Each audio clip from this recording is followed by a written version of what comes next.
I live in a city and I often go for late-night walks. The streets are empty and quiet, and I love the peace it brings. One night, around 1 in the morning, I was taking a stroll when I noticed a figure in the distance. As I got closer, I could make out a man dancing.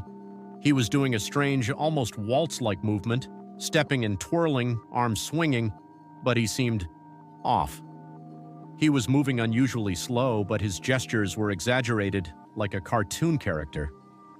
And he was smiling. It wasn't a friendly smile. It was stretched, a little too wide, almost painful looking. He tilted his head back, staring up at the sky, but his eyes stayed fixed straight ahead. They locked onto me. I felt a chill creep up my spine. I crossed to the other side of the street, hoping to pass him without getting too close. But just as I did, he stopped dancing. He stood there, still smiling, watching me. Then he started moving toward me, step by step. His movements were jerky, unnatural. I felt like I was in some sort of bizarre horror film.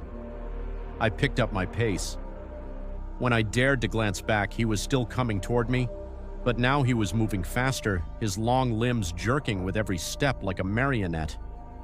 I broke into a run. When I got to the end of the block, I looked back once more. He was gone.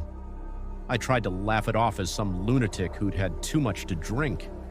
But as I rounded the next corner, there he was, smiling, standing directly in front of me. And that's when I noticed his eyes. They weren't just fixed on me, they followed me. He never blinked. His eyes seemed empty. I turned and ran full speed until I got home. I locked the doors, closed the curtains, and didn't sleep a wink that night. But sometimes, late at night, I still feel like I'm being watched.